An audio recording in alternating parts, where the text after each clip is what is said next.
বাবাজি মিল্লাত ইসলামিয়া এখন চলছে 1447 কারবালার যুদ্ধ হয়েছে 61 সালে আর ইমাম হোসেন জন্ম নিয়েছেন 4 সালে জোরে বলে কয় সালে 61 সালে ইমাম হোসেন শহীদ হয়েছেন বিরাদার তাহলে ভাবুন 61 সালে যদি ইমাম হোসেন শহীদ হয় 4 সালে যদি জন্ম হয় 61 থেকে 4 মাইনাস করবেন যত বছর হয় তত বছর বয়সে আমার হুসাইনকে কারবালার প্রান্তরে শহীদ করা হয় ফাতিমার নয়নে মনি হযরত আলী জান মা ফাতিমার নয়নে মনি হযরত আলী জান মা ফাতিমার নয়নে মনি হযরত আলী জান ইমাম হোসেনের শহীদ হলেন কারবালার ময়দান ইমাম হোসেনের শহীদ হলেন কারবালার ময়দান দয়াল নবীর জামানে কারবালার বয়ানে দয়াল নবীর জামানে কারবালার বয়ানে আওলাদ রাসূল শহীদ কবর হাদিসে প্রমাণ ইমাম হোসেনের শহীদ হলেন কারবালার ময়দান মা ফাতিমার নয়নে মনি হযরত আলী জান মা ফাতিমার নয়নে মনি হযরত আলী জান ইমাম হোসেনের শহীদ হলেন হাদিসে প্রমাণ জোরে জোরে সুবহানাল্লাহ এ মুসলমান ইমাম হোসেন 4 সালে জন্ম নিয়েছেন বললেন বললাম না শুনলাম এবার আসুন কোন মাসে জন্ম নিয়েছে তিনি জন্ম নিয়েছেন শাবান মাস কত নম্বর মাস মুহররম মাস 1 নম্বর দ্বিতীয় নম্বর সফর তৃতীয় নম্বর রবিউল আউয়াল চতুর্থ নম্বর রবিউল আখির পঞ্চম নম্বর জুমাদিল আউয়াল তারপর ষষ্ঠ নম্বর জুমাদিল সানি তারপর সপ্তম নম্বর হচ্ছে রজব অষ্টম নম্বর হচ্ছে শাবান নবীজির নাতি ইমাম হোসেন অষ্টম নম্বর মাস শাবান মাসে যে মাসটি হচ্ছে রমজান মাসের আগের মাস হালুয়া রুটির মাস 15 শাবান শবে বরাতের মাস ওই মাসটি শাবান মাসে 5 তারিখে ইমাম হোসেন কারবালার প্রান্তরে শহীদ হলেন 61 সালে জন্ম নিলেন 4 সালে শাবান মাসের 5 নম্বর তারিখে জোরে জোরে শাবান মাসের কত নম্বর তারিখে বললাম আর কত সালে জন্ম নিলেন আর আজ শহীদ হলেন কত নম্বর সালে বাহ আপনারা এরকম ভাবে শুনবেন এবার আসুন এ মামলা আমরা একটু চুপচাপ থাকুন না গরম লাগে নাকি আচ্ছা বলেন তো আপনাদের গ্রামে স্ত্রীর গর্ভে গোটা পৃথিবীর কথা বলেন বাচ্চা কম মাস থাকার পর জন্ম হয় আনুমানিক 9 মাস 8 মাস হয় 8 মাস হয় না 9 মাস 10 মাস 10.5 মাস এরকম হয় তাহলে পৃথিবীর মধ্যে কোন সন্তান যদি 7 মাসে জন্ম নিলে বাঁচবে জোরে জোরে বাঁচবে না কি বলতেছেন 7 মাসে হচ্ছে 7 মাসে বাচ্চা জন্ম নেয়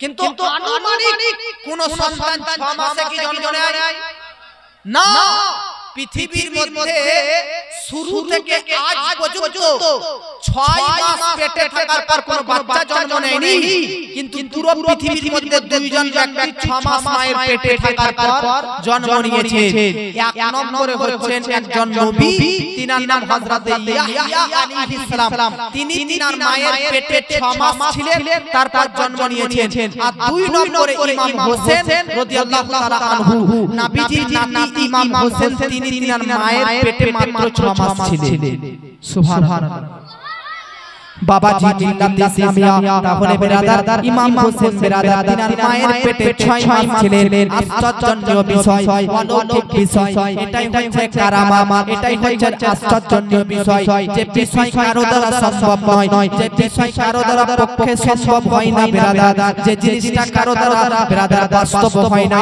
যা দ্বারাতে হয় তারা হচ্ছে বেরাদার কারামা ইমাম হোসেন রাদিয়াল্লাহু তাআলা আনহুর মস্তক পা থেকে মাথা পর্যন্ত পুরো শরীরটাই হচ্ছে কারামা কেন কারণ বাবাজি তিনি 6 মাস নিজের মায়ের পেটে থাকার পর পৃথিবীর মধ্যে জন্মগ্রহণ করলেন জানেন বাবাজি পৃথিবীর মধ্যে বাচ্চা জন্ম দেওয়ার পরে কি করণীয় উচিত বাবার কি করণীয় উচিত দেখুন বেরাদার ইমাম হোসেন জন্ম নেওয়ার সঙ্গে সঙ্গে বেরাদার নবীজি সাল্লাল্লাহু আলাইহি ওয়াসাল্লাম ইমাম হোসেনের ডান কানে 3 বার আযান আর বাম কানে 3 বার ইকামত পাঠ করলেন জোরে বলেন সুবহানাল্লাহ বাচ্চার কানে আপনারা আযান দেন কি দেন না বাবাজি মনে রাখবেন বেরাদার বর্তমান যুগে কিছু ব্যক্তি পার হয়েছে শুধু 5 ওয়াক্তের জন্য যে আযান দেওয়া হয় এমনটা নয় বেরাদার 5 ওয়াক্তের আযান ছাড়া আরো 10 জায়গায়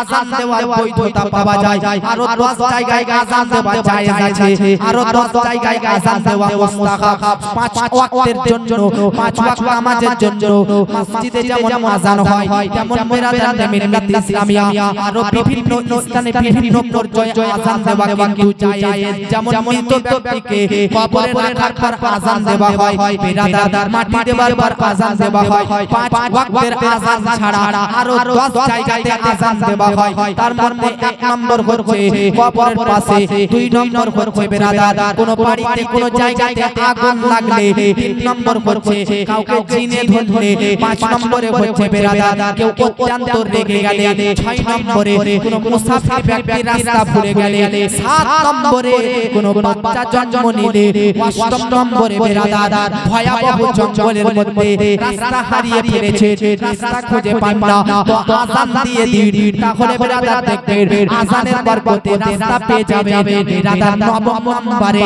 আযান দেবার বেরাদার পর্যায় আযান দেওয়া হয় আরেক জায়গাতে 9 নম্বরে আযান আরেক জায়গায় দেওয়া হয় সেটা হচ্ছে বাবাজি কোন ব্যক্তি বেরাদার রোগী ব্যক্তিদেরকে রোগী ব্যক্তিকে সুস্থ করার জন্য আযান দেওয়া হয় তাহলে বাবাজি 5 ওয়াক্তের নামাজ ছাড়া আরো 9-10 জায়গাতে আযান দেওয়া কিন্তু জায়েজ আছে ইমাম হোসেন রাদিয়াল্লাহু তাআলা আনহু জন্ম নিলেন তো তিনার ডান কানে আযান 3 বার দিলেন বাম কানে 3 বার ইকামত পাঠ করলেন বলেন তো বেরাদার আজকে আপনাদের মসজিদে দুপুর বেলাতে কটায় আযান হয় একটার সময় আযান হয় বলেন তো বেরাদার মসজিদে মুসল্লিরা জামাত যখন করে জামাত সহকারে একত্রিত অবস্থায় যখন নামাজ আদায় করে তখন আরেকবার মুয়াজ্জিন ইকামত পাঠ করে কি করে না ইকামত করার পরে জামাত চালু হয়ে যায় কিনা তাহলে আযান হলো মানে তবু একটা মাইন্ডে আছে যে আর আধা ঘন্টা আছে টাইম জামাত হতে নাকি একটা সময় আযান হলো আর ওয়াক্ত হচ্ছে আরো আধা ঘন্টা বাকি আছে ইকামত হবার পর আর কতটুকু বাকি থাকে 2-1 সেকেন্ড নাকি যুবক আপনার কানে আযান হয়ে গেছে ইকামত হয়ে গেছে জানাজা নামাজটা শুধু বাকি আছে কতটা মুহূর্ত ইকামতের পর আযান ইকামতের পর জামাত শুরু করতে হয় ভাবুন কয়েক সেকেন্ড পর ইকামতের পর আযানের আধা ঘন্টা পর আর ইকামতের পরে জামাত শুরু তাহলে আপনার কানে ইকামত হয়ে গেছে আযান হয়ে গেছে শুধু অপেক্ষা জানাজা নামাজ কখন হবে এজন্য মৃত্যুর কোনো টাইম টেবিল নেই কালো আসতে পারে পরশু আসতে পারে নবীজি সাল্লাল্লাহু তাআলা আলাইহি ওয়াসাল্লাম ইমাম হোসেন এবং হাসানের ডান ইমাম হোসেনেরও কানে যেমন আযান দিয়েছিলেন ইমাম হাসানেরও কিন্তু আমার নবীজি কানে আযান দিয়েছিলেন জোরে বলে ইমাম হোসেনের আকিকা দেন আকিকা দাদা ইমাম হোসেন এবং হাসানের দুই ভাইয়েরই আকিকা তাদের জন্মের 7 দিনে আমার নবী আকিকা দিয়েছিলেন জোরে বলে কয় দিনে 7 দিনে আর আজকে আমার বাবারা আকিকা দিচ্ছে আমরা বুড়ান হয়েছি তখন নাকি বয়স হচ্ছে তখন মানুষ কত লাখ হয়ে গেছে এই আমার কথার কথা আমার বাপ খুব চালাক কেন আমার যখন বিয়ের টাইম হয়ে গেল বললেন তো বিয়ে দিয়ে গরু জবাই করতে হবে তো একই গরুতে একই গরুতে বিয়ের ভোজ আর রোজা মাসে একজন ব্যক্তি রোজা মাসে আপনাদের এদিকে ইফতার করানো হয় তারপরে কিছু খাবার দাবার ব্যবস্থা করানো হয় রোজা মাসে এক ব্যক্তি দেখুন কতটা চালাক ইফতার করানোর পর একটা গরু জবাই করলো মানুষজনকে খাওয়ানোর জন্য তো বলতেছে কি কারণে গরু জবাই করবে তো বলতেছে আমার বেটার আকিকা তারপর আমার বাপ মারা গেছে তার ইসালে সওয়াব তারপর বিহাতে খানা করা হয় না ওই খাওয়ানোর ব্যাপারে গরুটাই তারপর 4 নম্বরে কি তো 4 নম্বরে বলতেছে আমার ছোট ভাই চাকরি পেয়েছে চাকরির জন্য খুশিতে একটা গরুতেই বিয়ের খানা মরার খানা আকিকার খানা আর চাকরি পাওয়ার খানা একটা খানা একটা গরুতে সব এরকম করবে না বাবাজি এরকম করা না করা যায় না করুন কিন্তু করা না করাটাই উচিত আপনি কেউ মারা গেলে কোনো গরু জবাই করবেন না যেদিন কেউ মারা যাবে যখন জবাই করে মানুষকে দাওয়াত করে খাওয়াবেন না মানুষ মারা গেলে দাওয়াত করে খাওয়ার প্রয়োজন নেই এটা জায়েজ নেই তবে বিবাহ হলে বিয়ে করলে পুরুষরা ছেলেরা মেয়ের বারবার নয় মেয়ের বারবার করলে আলাদা বিষয় কিন্তু চাপ নয় কিন্তু নবী বলেছেন সুন্নাত ওয়ালিমা পুরুষরা করবে কেন কারণ পুরুষ তুমি একজন 18 বছর বয়সের নারীকে নিয়ে আসলে তিনবার খালি কবুল বুলাতে একজন 18 বছরের বয়সের নারী আপনার জন্য হালাল হয়ে গেল ভাবুন যে মেয়েটার বাবা 18 বছর পর্যন্ত তার মেয়েকে লেখাপড়া করিয়ে বড় করেছে খাবার দাবার খাওয়িয়ে বড় করেছে জামা পোশাক পরিয়ে বড় করেছে কত খরচা করেছে কত খরচ করেছে মেয়েকে 18 বছর বিয়ের উপযুক্ত করেছে তারপর আপনার তিনবার কবুল বলাতে আপনাকে দিয়ে দিয়েছে ভাবুন ছেলেরা একটা মেয়েকে 18 বছরের পড়ালেখা শিক্ষিত মানুষ হওয়া উপযুক্ত মেয়েকে মাত্র তিনবার কবুল বলাতে আনতেছে তো এর শুকরিয়ার জন্য আল্লাহর কাছে কৃতজ্ঞতা রাখার জন্য যে আল্লাহ একজন মেয়েকে বিয়ের উপযুক্ত করে মাত্র তিনবার কবুল বলাতে আমি তাকে বিবাহ করে এনেছি এই খুশিতে আমি গ্রামের মানুষকে ভোজের আয়োজন করতেছি এটা উচিত তবে মেয়ের বাবা না মেয়ের কিছু যুবক ছেলেরা তো আবার মেয়ের বাবাকে পণও চায় নাকি এক মেয়ে দিচ্ছে মেয়ের দামি জিনিস আপনাকে এত এক ছেলে তার বাবা মেয়ের বাবাকে বলতেছে যে আপনার কাছে 1 লাখ টাকা মেয়ের পাশাপাশি চাই বাবাজি বাবার কাছে কিন্তু 1 লাখ টাকা একটা গাড়ি কিন্তু বড় নয় তার সবচাইতে দামি সম্পদ হচ্ছে তার মেয়ে ওটাকে তো আপনাকে দিয়ে দিল এজন্য মেয়ের বাবার কাছে কোনো রকমের দাবি দাবা রাখবেন না চাপ সৃষ্টি রাখবেন না বলুন ইনশাআল্লাহ বলুন ইনশাআল্লাহ বাবাজি মিল্লাতে ইসলামিয়া কথা বলতেছিলাম বিরাদার ইমাম হোসেনের কয়দিন আকিকা হলো আপনারা বলেন কয়দিন আকিকা জোরে বলেন কয়দিনে 7 দিনে আকিকা এবার দেখেন বিরাদার আকিকা কিয়ার নিয়ম কিভাবে আমার নবীজি সাল্লাল্লাহু তাআলা আলাইহি ওয়াসাল্লাম ইমাম হোসেনের পক্ষ থেকে আকিকা কিভাবে দিচ্ছে বিরাদার ইমাম হোসেনের পক্ষ থেকে দুইটি বিরাদার দুবা নবীজি জবাই করলেন জোরে বলেন কোন কিতাবে দুটো বাকরি কোন কিতাবে দুটো দুম্বা কোন কিতাবে কোন কিতাবে দুটো মেমহা মনে রাখবেন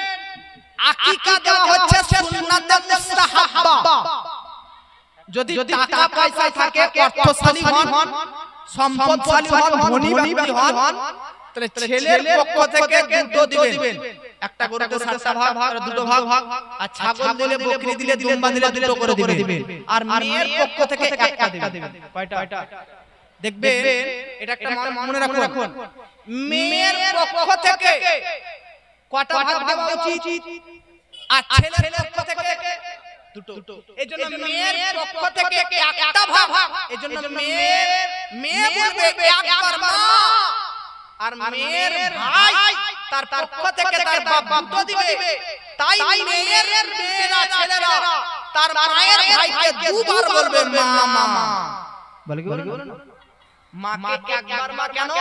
কারণ মার পক্ষে এক ভাগ আর মামাকে দুবার মা বলা হয় না। এখান থেকে প্রমাণিত যে মামার পক্ষ থেকে দুটো আর মা একবার যেহেতু ওনার পক্ষ থেকে একটা। অর্থাৎ দিক দিয়েও এরকম বাপের সম্পদ বাপের জমি জায়গায় মেয়ে পাবে এক ভাগ, তো ছেলে পাবে দুই ভাগ। কত ভাগ পাবে?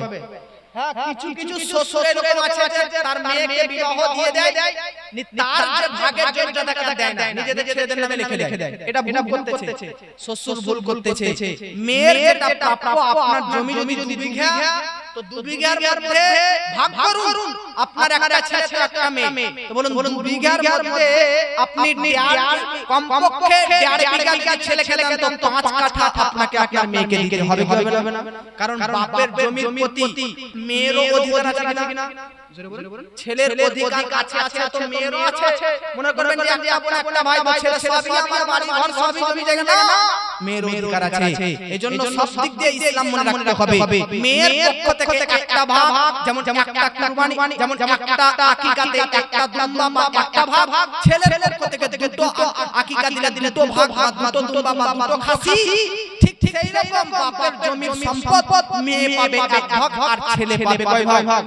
জোরে বলে আমার নবীজি ইমাম হোসেনের আকিকা দিলেন, দুটো মেন্ডা জবাই করলেন। জোরে বলে সুবহানাল্লাহ সুবহানাল্লাহ।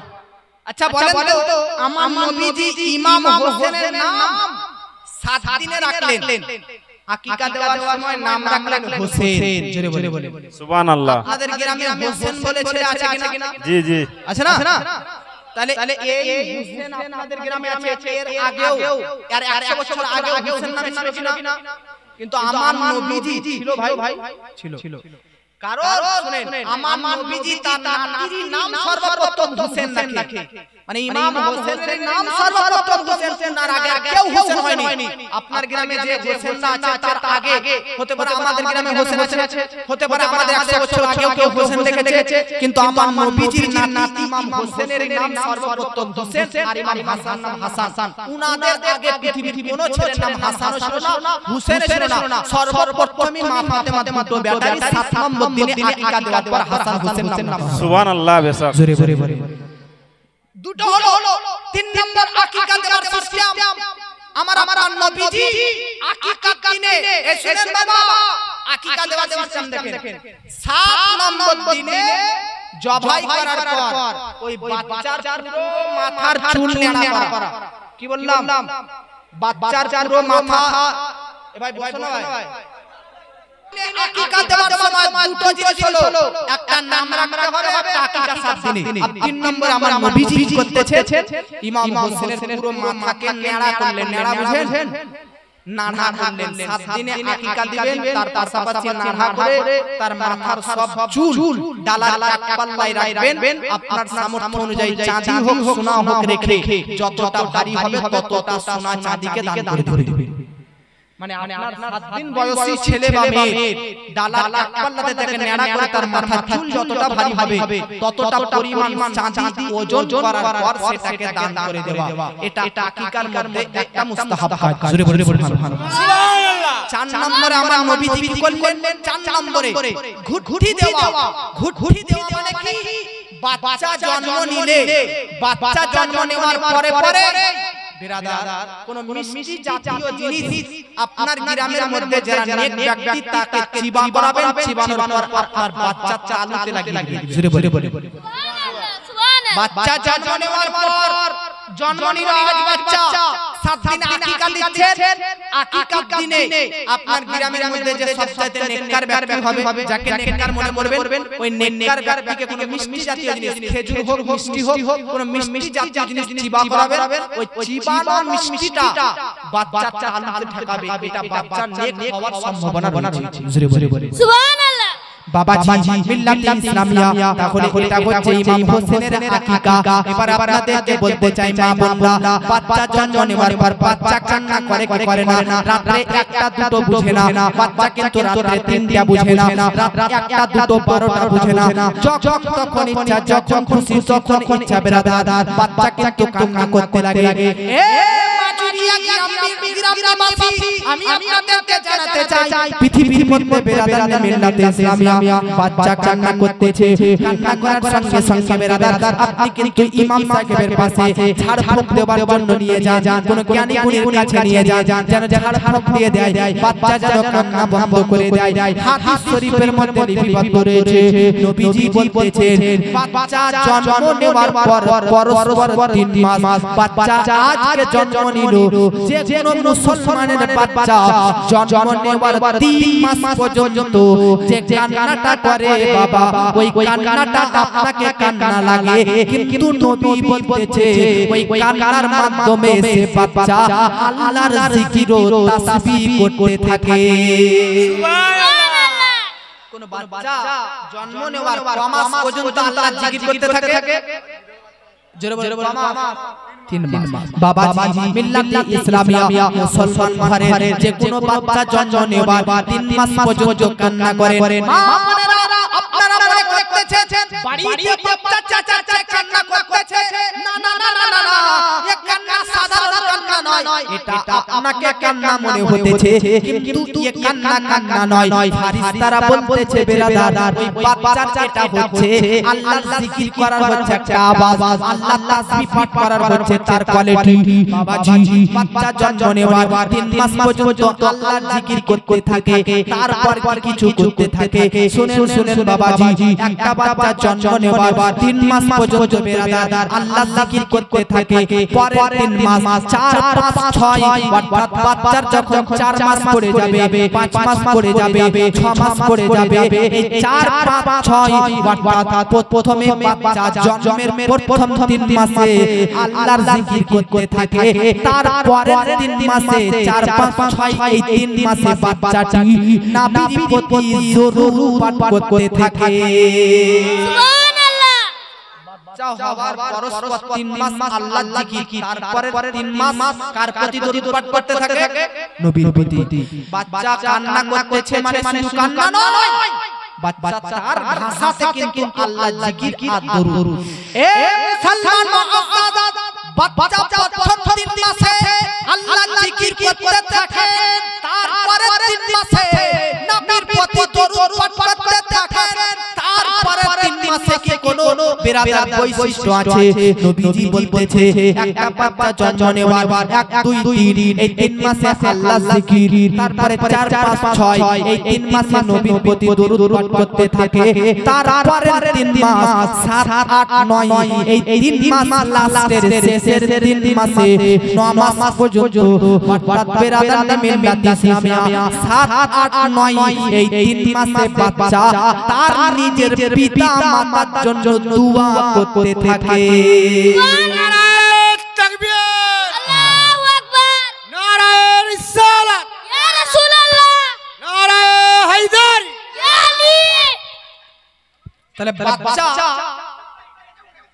প্রথম 3 মাসে বাচ্চা প্রথম 3 মাসে কার জিকির করতে থাকে তারপরে 3 মাস কার উপর দরুদ পাঠ করতে থাকে তারপরে 3 মাস কার জন্য দোয়া করতে থাকে বাপ মায়ের জন্য এইজন্য বাচ্চা কাঁদলে খালি মৌলবীর কাছে গিয়ে ঝাড় করাবে না কখনো কখনো বাচ্চাকে কাঁদতে দিবেন মেডিকেল সায়েন্স বলতেছে বাচ্চা যত কাঁদবে তার ব্রেন ততটা তীক্ষ্ণ হবে সুবহানাল্লাহ সুবহানাল্লাহ বাচ্চার কাঁদাটাও কখনো উপকারের কাজ দেয় কি দেয় না জোরে বলে দেয় কি দেয় না একবার দরুদ পাঠ করেন তারপর ইনশাআল্লাহ আগে বক্তব্য আল্লাহুম্মা সাল্লি আলা সাইয়্যিদিনা মাওলানা মুহাম্মদ ওয়া আলা আলি সাইয়্যিদিনা মাওলানা মুহাম্মদ ওয়া আলা আলি সাইয়্যিদিনা মাওলানা মুহাম্মদ সাল্লাল্লাহু তাআলা আলাইহি ওয়াসাল্লাম ইমাম হোসেন অত্যন্ত বরকতপূর্ণ খুব নেককার ব্যক্তি ছিলেন ইমাম হোসেন নিজের পায়ে হেঁটে 25 বার হজ করেছেন সুবহানাল্লাহ কেরালার একজন যুবক তার নাম হচ্ছে সিহাব চচ্চু ও যে পায়ে হেঁটে হজ করতে গিয়েছিল তা আপনারা দেখেছিলেন মোবাইলে হ্যাঁ তো সিহাব কেরালার একজন ব্যক্তি সে পায়ে হেঁটে কেরালা থেকে মক্কা একবার হজ করেছে, তাই ফেমাস হয়ে গেছে, তাই সবাই আশ্চর্যজনীয়। কিন্তু আমার ইমাম হুসেন রাদিয়াল্লাহু তাআলা আনহু আর তার আপন ভাই ইমাম হাসান এবং হুসেন রাদিয়াল্লাহু আনহুমা দুই ভাই নিজের পায়ে হেঁটে একবার দুইবার নয় 25 বার হজ করেছে। সুবহানাল্লাহ সুবহানাল্লাহ। হ্যালো ইমাম হোসেন রাত এবং দিন 24 ঘন্টাতে ইমাম হোসেনের বেটা ইমাম জাইনুল আবেদিন বলতেছে যে আমি আমার বাপকে দেখতাম রাত এবং দিন 5 ওয়াক্ত নামাজ ছাড়া এক্সট্রা 1000 রাকাত নফল নামাজ পড়তেছে। সুবহানাল্লাহ সুবহানাল্লাহ সুবহানাল্লাহ। ইমাম হোসেন আমরা শুধু 5 ওয়াক্ত নামাজ পড়ে বন্ধ, কিন্তু ইমাম হোসেন 5 ওয়াক্ত নামাজ ছাড়া এত নফল নামাজ পড়তেন যে তিনার সন্তান বলতেছেন তিনি দিনে আর রাতে শুধু 5 ওয়াক্তের নামাজ ছাড়া এক্সট্রা আর 1000 রাকাত নফল নামাজ তিনি আদায় করতেন। জোরে বলে সুবহানাল্লাহ। ইমাম হোসেন অত্যন্ত বরকতপূর্ণ ছিল। ইমাম হোসেন এতটা বরকতপূর্ণ ছিল, কেউ যদি ইবাদত করে তবে না সে আল্লাহ ওয়ালা হবে, আল্লাহর ওলি হবে। আর মুআজ্জাজ ইমাম হোসেন এত বড় আল্লাহর ওলি ছিলেন, এত বড় আল্লাহর ওলি যে কোন কুয়োতে, আপনারা কি বলেন, কুয়োতে যদি পানি শুকিয়ে যেত তো ইমাম হোসেনকে ডাকতেন আর শুকিয়ে যাওয়া কুয়োতে ইমাম হোসেন তার থুথু নিক্ষেপ করে দিতেন। ইমাম হোসেনের থুথুর বরকতে শুকিয়ে যাওয়া কুয়োতে আবার ভরপুর পানি হয়ে যেত। নারে তাকবীর, আল্লাহু আকবার। নারে রিসালাত, ইয়া রাসূলুল্লাহ। নারে হায়দারি, ইয়া আলী। নারে হায়দারি, ইয়া আলী। শহীদে কারবালা, শহীদে কারবালা। তাহলে বিরাদার মিল্লাত ইসলামিয়া ইমাম হোসেন অত্যন্ত বরকতপূর্ণ ছিল, অত্যন্ত বরকতপূর্ণ ছিল। এবারে ধ্যান দিয়ে শুনুন বিরাদার, কিন্তু একটা কথা মনে রাখবেন, ইমাম হোসেন কারবালার প্রান্তরে শহীদ হবে, ইমাম হোসেন কারবালার প্রান্তরে নিহত হয়ে যাবে।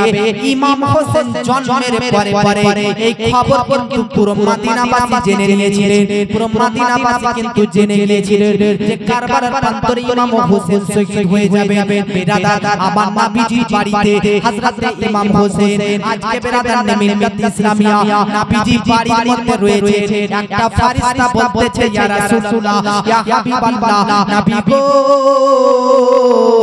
আপনার বাড়িতে আমি আপনার সঙ্গে কিছু কথোপকথন করতে চাই। ফেরেশতা নবীকে বলতেছে আপনার সঙ্গে আলাপ করতে চাই, আপনার সঙ্গে সাক্ষাৎ করতে চাই, আপনার সঙ্গে কথাবার্তা বলতে চাই। নবী বলতেছে, ফেরেশতা ঠিক আছে, আমার সঙ্গে আলাপ করার জন্য বাড়ির ভিতরে প্রবেশ করো, রুমের ভিতরে প্রবেশ করো।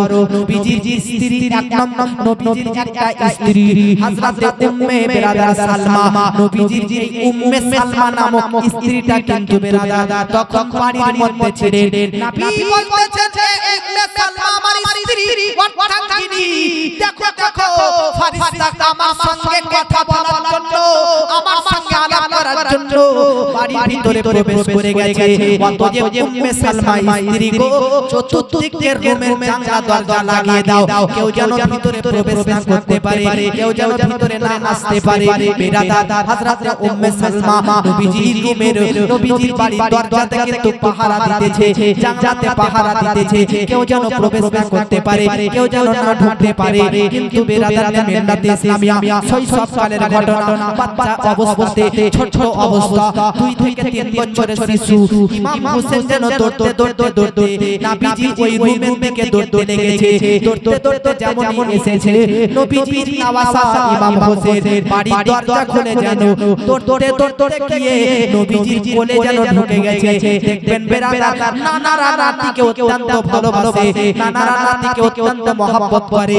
নাতিরা যখন 1 মাস 2 মাস পর বিরাদার নানার বাড়ি ঘুরতে যায়, নানির বাড়ি ঘুরতে আসে, তখন নাতি নাতিরা দৌড়তে দৌড়তে বিরাদার নানার কোলে নানির কোলে ঢুকে যায়। আমার বাবাজি নানা নানির কাছে বিরাদার তার নাতি নাতি কিন্তু বড় আদরের, বড় প্যারা বিরাদার আমার নবীজি সাল্লাল্লাহু তাআলা আলাইহি ওয়াসাল্লামের নাতি হযরত হুসাইন বাড়ির ভিতরে প্রবেশ করলেন। যে বাড়ির দরজা বন্ধ, জানলা বন্ধ, নবী তার স্ত্রী উম্মে সালমাকে বলেছিলেন বাড়ির ভিতরে কাউকে প্রবেশ করতে দিয়েন না, কিন্তু নবীর স্ত্রী ইমাম হোসেনকে আটকাতে পারলেন না, ইমাম হোসেনকে আটকাতে পারলেন না।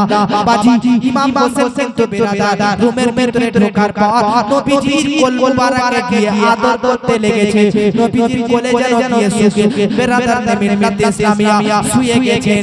এই দেখেন বেরাদার যে ফেরেশতাটা নবীর সঙ্গে গল্পগুলো করতেছিল, কথাবার্তা বলতেছিল, সাক্ষাৎ করতেছিল বাবাজি, এই ফেরেশতাটা নবীকে বলতেছে নবী গো আপনার এটা কি নাতি হুসেন না?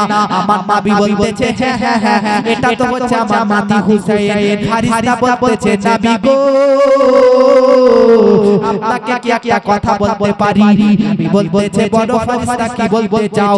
ফেরেশতা বলতেছে নবী ইয়া রাসূলুল্লাহ ইয়া হাবিবাল্লাহ, যে নাতিকে নিয়ে আপনি খেলাধুলা করতেছেন, এই নাতিকে আপনার ইন্তেকালের 50 বছর পর 130 সালে আপনার উম্মতরাই হত্যা শহীদ করে দিবে। সুবহানাল্লাহ সুবহানাল্লাহ।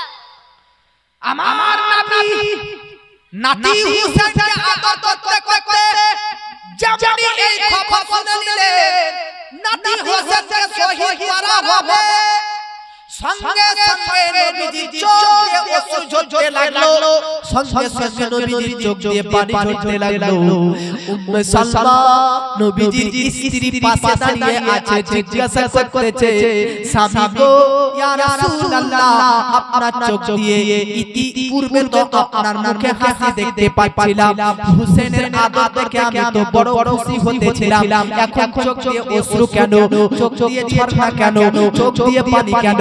নবীজি বলতেছে ওই উম্মে সালমা জানো জানো কি আশ্চর্যজনক ব্যাপার। হযরত উম্মে সালমা বলতেছে নবী গো কি বলতেছেন বলেন? আমার নবী বলতেছেন যে নাতিকে নিয়ে আমি খেলাধুলা করতেছি, এই নাতি হুসেনকে আমার ইন্তেকালের পর আমিও থাকবো না, আমিও থাকবো না, খাদিজাও থাকবে না, আমার 11টা স্ত্রীর মধ্যে 10টি স্ত্রী কেউ থাকবে না, আমিও থাকবো না, আবু বকরও থাকবে না, আমার উমরও থাকবে না, উসমানও থাকবে না, আলীও থাকবে না, আমার হাসানও থাকবে না। তখন আমার এই নাতি, এই আদরের নাতি হুসেনকে আমার উম্মতরা কারবালার প্রান্তরে শহীদ করে দেবে। নবীজির স্ত্রী উম্মে সালমা বলতেছে তাই নাকি? জি হুজুর। নবী বলতেছে উম্মে সালমা তুমি দাঁড়াও, একটু দাঁড়াও। ফেরেশতা তুমি কি করে জানলে যে আমার নাতি ইমাম হোসেন শহীদ হবে? ফেরেশতা বলতেছে হুজুর যেই জায়গাতে হুসেনকে শহীদ করা হবে ওই জায়গার মাটি পর্যন্ত আমি আপনাকে এনে দিতে পারি। হুসেনের যেই জায়গাতে শহীদ হওয়ার কথা ওই জায়গার মাটি কাঁকর পাথর কিছু বালি আজকে তুলে ফেরেশতা নবীর ঘরে নিয়ে চলে এসেছে। নবী ওই জায়গার মাটি নিয়ে শুনতেছে, তো নবী বলতেছে রিহু কারবিউ ওয়া বালা, অর্থাৎ এই মাটি থেকে কারবুন অর্থাৎ বালা মুসিবত, কারবিউ মানে দুঃখ, সবুর দুঃখ, আর বালা মানে মুসিবত, কারবিউ ওয়া বালা আমি এই মাটি থেকে দুঃখ এবং বিপদ মুসিবতের গন্ধ পাচ্ছি। কারবালা কারবালা কারবুন মানে হচ্ছে দুঃখ বিপদ, আর বালা মানে মুসিবত, বালা মুসিবত, তো কারবালা এর মানে হচ্ছে দুঃখ বালা মুসিবত। আমার নবীর নাতি ইমাম হোসেন যেই জায়গাতে শহীদ হবে সেই জায়গার নাম আমার নবী শুনে বলে দিলেন যে যেই জায়গাতে শহীদ হবে ওই জায়গাটার নাম হবে কারবালা। সুবহানাল্লাহ সুবহানাল্লাহ। কারবালা মানে কি? কারবালা মানে কি? কার মানে হচ্ছে দুঃখ, আর বালা মানে আমার নবী বললেন কারবালা দুঃখ এবং বিপদের গন্ধ পাচ্ছি, তাই ওই জায়গাটার নাম হচ্ছে কারবালা। মূলত কারবালার জায়গাটা কোথায় অবস্থিত? ইরাকে অবস্থিত। কোথায়? কোথায়? ইরাকে অবস্থিত এই কারবালা। এই কারবালাকে আরেকটা ভাষাতে নিনুয়া বলে। কি বলে? নিনুয়া। কারবালার আরেকটা নাম। এই যে মাজুরিয়া গ্রামের নাম, এটার আরেকটা নাম থাকতে পারে। ঠিক সেই রকম কারবালার আরেকটা নাম হচ্ছে নিনুয়া। জোরে বলে সুবহানাল্লাহ। আচ্ছা বলো একটা কথা আপনারা একটু ধ্যান দিন। আমার নবী বলতেছে এই যে স্ত্রী উম্মে সালমা যে জমিতে যে ভূমিতে আমার নওয়াজ ইমাম হোসেনকে শহীদ করা হবে সেই জায়গার নাম কারবালা হবে, কারণ সেখানকার মাটি থেকে আমি বিপদ দুঃখের গন্ধ পাচ্ছি। অতএব উম্মে সালমা তুমি এই মাটিটা নাও, যেই দিন এই মাটিটা লাল হয়ে যাবে সেই দিন জানবে যে আমার হোসেন শহীদ হয়ে গেছে। সুবহানাল্লাহ। আচ্ছা বলেন তো, আমি যদি এই হযরতকে বলি যে হযরত আপনি এই মোবাইলটা নেন আর সামনে কুরবানিতে এই মোবাইলটা আপনি মানোয়ার ভাইকে দিয়ে দিবেন, তাহলে আমি ইনাকে কুরবানি পর্যন্ত বেঁচে থাকার গ্যারান্টি দিচ্ছি না? কুরবানির দিন আপনি এই মোবাইলটা দিবেন, এর মানে আমি জানি যে উনি কুরবানি পর্যন্ত বেঁচে থাকবে, কিন্তু আমি কি বাস্তবে জানি কুরবানি পর্যন্ত বেঁচে থাকবে না? আল্লাহ হায়াতকে বড় করুক, কিন্তু এটা একটা উদাহরণ যে কাউকে আপনি যদি বলেন যে ভাই আপনাকে সোমবারের দিন অমুক টাকা দিব দেখা করব, তো তার মানে হচ্ছে যে আপনি জানেন যে সোমবার পর্যন্ত বেঁচে থাকবে, নাকি? কিন্তু তো আপনি বাস্তবে জানেন না, এটা একটা আনুমানিক বলেন। আমার নবী বলতেছে উম্মে সালমা আমার 11টি স্ত্রীর মধ্যে কারবালা যুদ্ধ পর্যন্ত কোনো স্ত্রী বেঁচে থাকবে না, তুমি একমাত্র বেঁচে থাকবে। অতএব এই মাটিটা তুমি নাও, যেদিন এই মাটিটা লাল হয়ে যাবে সেই দিন আমার হোসেন শহীদ হয়ে যাবে। সুবহানাল্লাহ। এই জন্য কারবালা যুদ্ধের সময় নবীজি 11টি স্ত্রীর মধ্যে 10টি স্ত্রী ইন্তেকাল করেছিল। নবীজি নিজে ইন্তেকাল করেছিল। আবু বকর, ওমর, ওসমান, আমির হামজা, বিখ্যাত বীর বড় বড় সাহাবায়ে কিরাম সবাই শহীদ হয়ে গেছে। জোরে বলে সুবহানাল্লাহ। একটা পয়েন্ট মনে রাখেন, কারবালা যুদ্ধ কবে হবে তার আগে আমার নবী জানতে পেরে গেছিলেন কিনা? জোরে বলে জানতে পেরে গেছিলেন কিনা? শুধু নবী নয়, আমার হোসেনের আব্বা হযরত আলী পর্যন্ত জানতেন। হযরত আলী সিফিন বলে এক জায়গা থেকে আসছিলেন বাড়ির দিকে। আসার পথে হযরত আলী তার মান্যকারী বন্ধুদেরকে জিজ্ঞাসা করে এই জায়গাটার নাম কি গো? তো একজন বলতেছে এই জায়গাটার নাম আমি এই জায়গা দিয়ে যাই, তো আমি বলতে পারি জায়গাটার নাম, তো কেউ বলবে যে এটা মাজুরিয়া। তো হযরত আলীকে ওনারা বলতেছে বন্ধুরা এই জায়গাটা হচ্ছে কারবালা। হযরত আলী বিরাদার চোখ দিয়ে জর করে পানি ঝরতে লেগেছে, যেমনই কারবালা শুনে নিয়েছে। বাবাজি মিল্লাত ইসলামিয়া হযরত আলীকে জিজ্ঞাসা করা হলো, হুজুর গো আপনি কান্না কেন করতেছেন? হযরত আলী বলতেছে কান্না কেন করব না, এটা হচ্ছে সেই জমি, সেই ভূমি, যেই ভূমিতে আমার নবাব, আমার বেটা, আমার পুত্র, আমার কলেজের টুকরা হুসেনকে শহীদ করা হবে। সুবহানাল্লাহ সুবহানাল্লাহ। হযরত আলী তিনি বেরাদার তার বন্ধুদেরকে ধরে ধরে বলতেছে এই জায়গাটা দেখতেছি, এই জায়গায় আমার হোসেন, আমার বেটা, তার পরিবার আহলে বাইতদেরকে নিয়ে এই জায়গাতে তাবুত করবে, খিমা করবে, একটা ঘর করবে, এই জায়গাতে শহীদ হবে, এই জায়গাতে মাথা কাটা হবে। আমার হযরত আলী এতটা জ্ঞানের জ্ঞানী, এতটা বড় পণ্ডিত ছিলেন, কারবালার প্রান্তরে কোথায় কোন জায়গায় কিভাবে ইমাম হোসেন কি করবে, কোথায় শহীদ হবে, কোথায় পড়বে, সেই জায়গাগুলো পর্যন্ত শহীদ হবার 40 থেকে 30 বছর আগে ইমাম হযরত আলী তার বন্ধুদেরকে বলে দিয়েছে। সুবহানাল্লাহ সুবহানাল্লাহ সুবহানাল্লাহ। একে বলে গায়েবের জ্ঞান। কি বলে? গায়েবের জ্ঞান। আগামী কাল কি হবে আপনি জানেন? আগামী 10 বছর পর ভারতের প্রধানমন্ত্রী নরেন্দ্র মোদী থাকবে, আপনি বলতে পারবেন? আগামী 10 বছরের মধ্যে পশ্চিম বাংলার মুখ্যমন্ত্রী মমতা ব্যানার্জি থাকবে এই গ্যারান্টি আছে? নাই, সিংহাসন হারিয়ে যেতে পারে, কিন্তু আমার নবীজি আলিমুল গায়ব অর্থাৎ ইলমে গায়বের সংবাদদাতা। আল্লাহ পাক কোরআনের মধ্যে বলতেছে ফালা ইউযহিরু আলা গায়বিহি আহাদান ইল্লা মান ইরতাদা মিন রাসূলিন। কুরআন বলতেছে নবীগণরা হচ্ছে প্রত্যেককে অদৃশ্যের সংবাদদাতা। আমার নবী জানতেন আগামী কাল কি হবে, আমার নবী জানতেন আগামী পরশু কি হবে। আমার নবী তো পরশু তো দূরের কথা, কারবালার যুদ্ধের ঘটনা 50 বছর আগে পর্যন্ত বলে দিয়েছে। আমার নবী জানতেন 50 বছর তো দূরের কথা, কিয়ামত পর্যন্ত কি হবে এটাও আমার নবী বলে দিয়েছেন। পৃথিবীর মধ্যে কয়জন মিথ্যুক ব্যক্তিরা নিজেকে নবী বলে দাবি করবে, আমার নবী বলে দিয়েছেন। আচ্ছা আপনাদেরকে জিজ্ঞাসা করি, কবরের মধ্যে মুনকার নাকির ফেরেশতা প্রশ্ন করতে আসবে, এটা কে বলল? নবী বলেছে। নবী কবরে যাওয়ার আগে কিন্তু বলেছে আমার নবী কবরের ভিতরে কি হয় এটাও জানেন, আসমানের উপরে কি হবে এটাও জানেন। নবীজি বেরাদার গায়েব কাকে বলে? গায়েব হচ্ছে অদৃশ্য। আচ্ছা জামিনের নিচে মাটির নিচে কি হচ্ছে আপনি দেখতে পান না কেন?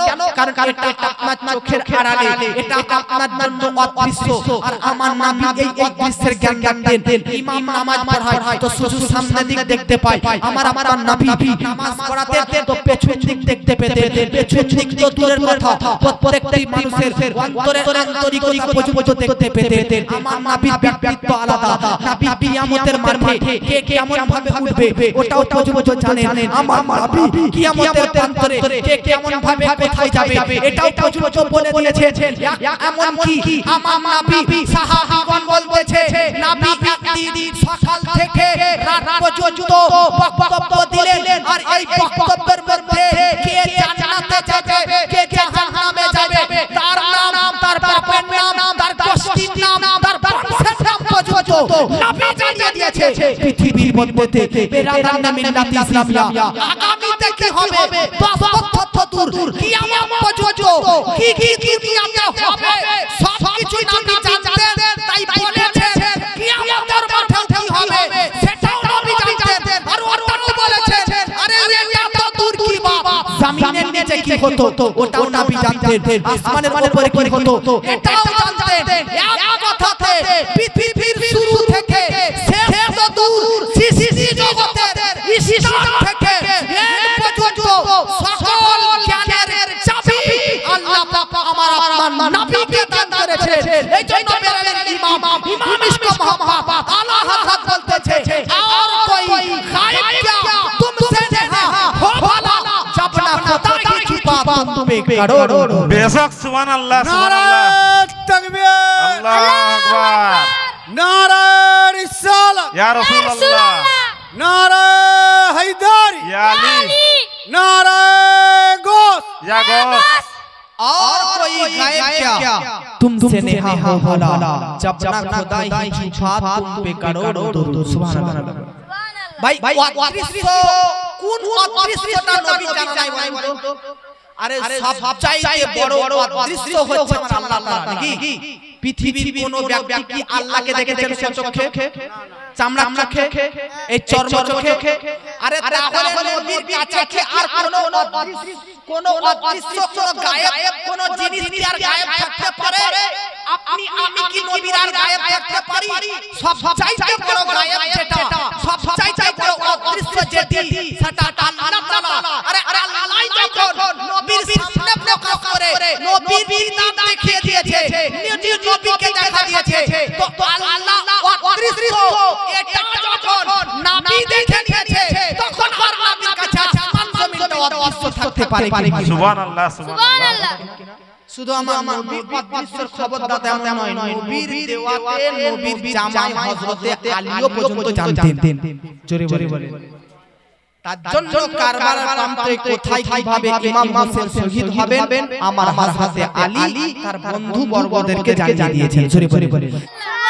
একটা কথা আপনারা বলেন, আপনার বেটা যদি কালকে কেশপুরে অ্যাক্সিডেন্ট হয় এই খবর যদি আপনি জানতে পারেন তো আপনার বেটাকে আর কেশপুর পাঠাবেন?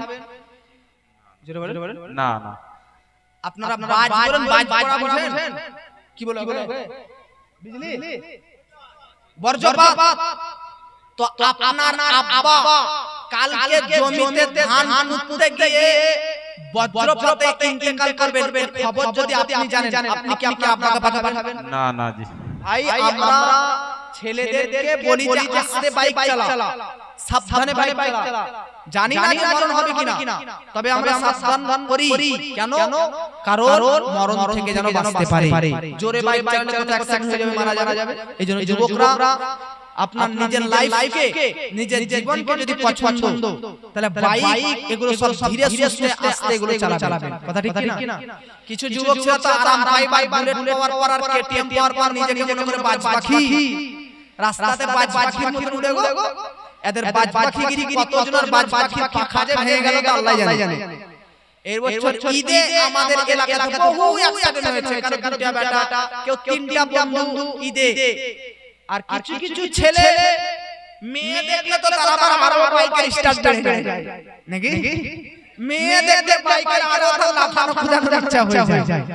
এইজন্য আপনাকে আমি বলতে চাই, আপনার কাছে একজন ছেলেকে বলতেছি, ভাই নিজের জীবনকে সেফ রাখুন, বাইক আস্তে চালান। আমি যুবকদেরকে বক্তব্য রাখছিলাম এক জায়গায়, নিশা ভাগ করিস না। ভাই কি পেয়েছে আপনারা মাঠের হাট? দেখো পৃথিবীর মধ্যে কোন জায়গায় এত জায়গাতে জলসা করলাম, মহিলাদের চুপচাপ দেখতে পেলাম না। কোন জায়গায় আপনারা মাজুরিয়া তো বদনাম করতে না, কোন জায়গায় মহিলাকে চুপচাপ দেখতে পেলাম না। এক বাদশা বলেছিল, এক বাদশা যে আমার রাজ্যে যে সবচাইতে বড় মিথ্যা কথা বলতে পারবে তাকে আমি অর্ধেক রাজ্য দান করে দেব। যে মিথ্যা কথা বলতে পারবে। মানুষ বড় বড় জ্ঞানী শিক্ষিতরা আসতেছে, মিথ্যা কথা বলতেছে। একজন বলতেছে রাস্তায় আসার সময় দেখলাম সূর্য ভেঙে পড়ে গেছে, এটা মিথ্যা কথা কিনা? রাজাকে বলতেছে মিথ্যা কথা, ইন্টারেস্ট পেলাম না। রাজা বলতেছে ইন্টারেস্ট পেলাম না। একজন বলতেছে মশার সাথে ট্রেনের অ্যাক্সিডেন্ট, ট্রেন উলট পালট হয়ে কোথায় বাস, আর মশা অসুস্থ হয়ে গেছে, একটা ট্যাঙ্ক ভেঙেছে, হাসপাতালে ভর্তি আছে। মিথ্যা কথা রাজা বলতেছে কোনো ইন্টারেস্ট মজা পেলাম না। একের পর এক সব করে কেউ বলতেছে দেখলাম আকাশ ভেঙে পড়লো, যা যেটা পড়ে 200 বছর আগে ইন্তেকাল হয়ে যাওয়া ব্যক্তিকে কেউ বলতেছে এখনই তাকে দেখলাম, মিথ্যা কথা। তো সবাই বড় বড় ব্যক্তিরা এরকম মিথ্যা বলে। একজন চাষী ব্যক্তি, খুব ছোট গরিব ব্যক্তি, কিন্তু যে বা রাজার দরবারে তাকে ঢুকতে দেওয়া হয় না। পোশাক দেখে আর দেখে চাষী বলে ওই যাবে না, তুই কি বলবি মিথ্যা কথা? তো বড় বড় ব্যক্তি পাশে না, তুই সবই হ্যাঁ সব তো দে, হ্যাঁ ঢোক। রাজা বলতেছে বল, তো বলতেছে সবচাইতে এই পৃথিবীর মধ্যে মিথ্যা কথা হচ্ছে এক জায়গাতে 10 থেকে 20টা মহিলা আছে, তাদেরকে চুপচাপ থাকতে দেখলাম। বুঝতে পারছেন? এক জায়গাতে 20টা মহিলা বসে আছে, ওরা চুপচাপ আছে। বলেন মিথ্যা কথা কিনা? চুপচাপ থাকবে। 10টা 20টা মহিলা থাকলে বাদশা বলতেছে এটাই সবচাইতে বড় মিথ্যা কথা। দুনিয়াতে যদি দুটো মেয়ে 100 খন যায় তো হায় রে গু, আর হায় রে গু, কত কি বলে আল্লাহর সামনে গ্রাম ঘাট করতে। এইজন্য দুনিয়ার মধ্যে মা আপনারাও নিজেরা বদনাম করবেন। কি এত গল্প বলেন তো? গল্প না, আস্তে আস্তে একটু ওয়াজ শুনতে এসেছেন, বাড়িতে গল্প করছেন এইখানে গো। এটা মা বোনদের একটা ফিতরা, এরা কথা বলে, সেইজন্য এদের মাইন্ড কম হয়ে যায়, বুদ্ধি হয়ে যায়। যাই হোক, কিন্তু আমি তো মানছি আপনাদের দিবেশে অনেক জ্ঞানী গুণী কথাবার্তা বলে অনেক হার্ড ভাষণ দিয়ে আমি আস্তে আস্তে বলুন। এমন তো আমি আপনার সঙ্গে কথা বলতেছি, কেউ কথা বললে সে কথাটা বলতে ভালো লাগে না, কত কথা ভুলে যায়। আপনারা যদি কথা বলবেন তো কত কথা ভুলে যায়। আমাদের একটা মাইন্ড সেট করা আছে যে এইভাবে আমরা বলবো, এইভাবে করব। বাবাজি মিল্লাত ইসলামিয়া বলতেছিলাম, ব্রাদার আপনার পিতা যদি কালকে ইন্তেকাল করে, এটা যদি আপনি জানতে পারেন, পিতাকে কিন্তু আপনি যেতে দিবেন না। আপনার ভাই যদি কালকে ইন্তেকাল করে, আপনি কিন্তু যেতে দিবেন না। কিছু কিছু ব্যক্তি প্রশ্ন করতে থাকে, নবী জেনে গেলেন, নবী কিন্তু জানলেন যে ব্রাদার 50 বছর পর কারবালার প্রান্তরে ইমাম হোসেন শহীদ হবে। নবী তো আগে বুঝতে পেরে গেছেন, হযরত আলী তিনি বুঝতে পেরে গেছেন, তিনি কিন্তু জেনে গেছেন যে কারবালার প্রান্তরে ইমাম হোসেন শহীদ হয়ে যাবে বাবাজি একটা কথা বলে বিরাদার নবী বিছানাতে চাঁদ দুঃখিত হয়েছে কি হয়নি আপনারা বলবেন হ্যাঁ চাঁদ টুকরো হয়ে গেছে নবী বিছানাতে ডুবা সূর্য আবার উদিত হয়ে গেছে নবী বিছানাতে নবীজি যদি ইশারা করেছেন গাছ বিরাদার চলে এসেছে নবী ইশারা পেয়ে কাকর পাথর কলমা পাঠ করতে লেগেছে নবীজি ইশারা পেয়ে বিরাদার মিল্লাতে ইসলামিয়া আজকে বোবা ব্যক্তি কথা বলতে আরম্ভ করে নিয়েছে নবী ছোঁয়া পেয়ে বিরাদার মিল্লাতে ইসলামিয়া অন্ধ ব্যক্তি দৃষ্টি শক্তি ফিরে পেয়েছে নবীজির আজকে দুয়ার বরকতে বিরাদার আজকে বধির ব্যক্তি বিরাদার সব শক্তি ফিরে পেয়েছে নবীজির দুয়ার বরকতে কি না হতে পারে নবী দুয়াতে কত না কি হতে পারে জাহান্নামী জান্নাতি হয়ে যেতে পারে আবার জান্নাতি জাহান্নামী হয়ে যেতে পারে নবী দুয়াতে কি না হয়ে যেতে পারে শুকিয়ে যাওয়া গাছ ফল ফুলে ভরে যেতে পারে নবীজির স্পর্শে বিরাদার আজকে শুকিয়ে যাওয়া স্থান সবুজ বনে পরিণত হতে পারে আপনারা জানেন নবীজি প্রত্যেকটি দোয়া আল্লাহর দরবারে কারেন্টের গতিবেগে কবুল হয়ে যায় নবীজি যখন জানতেন যে কারবালার প্রান্তরে ইমাম হোসেন শহীদ হবে জানতেন যখন নবী আগে থেকেই তখন নবী যদি দোয়া করতেন যে আল্লাহ আমার হোসেনকে কারবালার যুদ্ধ থেকে বাঁচাও বলেন বিরাদার ইমাম হোসেন বাঁচতেন কি বাঁচতেন না জি জি বেশক নবীজি যদি দোয়া করে দিতেন আল্লাহ আমার হোসেনকে রক্ষা করো সে যেন শহীদ না হয় তাহলে দুয়ার ওসিলাতে ইমাম হোসেন বাঁচতো আলী যদি দোয়া করত মা ফাতেমা দোয়া করত কেউ কি দোয়া করেছিল আজ কিছু ব্যক্তি বলে যে মুহাম্মদ কারবালার প্রান্তরে হোসেন নিজেকে বাঁচাতে পারেনি নিজের ফ্যামিলিকেও বাঁচাতে পারেনি আমি বলতে চাই পাগলা ইমাম হোসেন নিজেকে বাঁচানোর চেষ্টাই করেননি আরে ইমাম হোসেন যদি বাঁচানোর চেষ্টা করতেন তাহলে কারবালার ময়দানে কখনো তিনি যেতেন না ইমাম হোসেন নিজেকে বাঁচানোর যদি চেষ্টা করতেন তাহলে মুআজ্জাজ জামাইনে কেরাম কখনো নিজের গর্দান দিতেন না নিজের সাকিনা নিজের আলী আসগার নিজের ভাইকে শহীদ হতে দেখতে পারতেন না ইমাম হোসেন নিজেকে বাঁচানোর জন্য কারবালাতে যাননি আর বাঁচানো তো দূরের কথা চেষ্টাও করেননি ইমাম হোসেন কারবালাতে গিয়েছে ইমাম হোসেন কারবালাতে এসেছে ইসলামকে জীবিত করার জন্য ইসলামকে বাঁচানোর জন্য আর বাস্তবিক ইমাম হোসেন কারবালার প্রান্তরে নিজের গর্দান দিয়ে ইসলামকে জীবিত করে দিয়েছে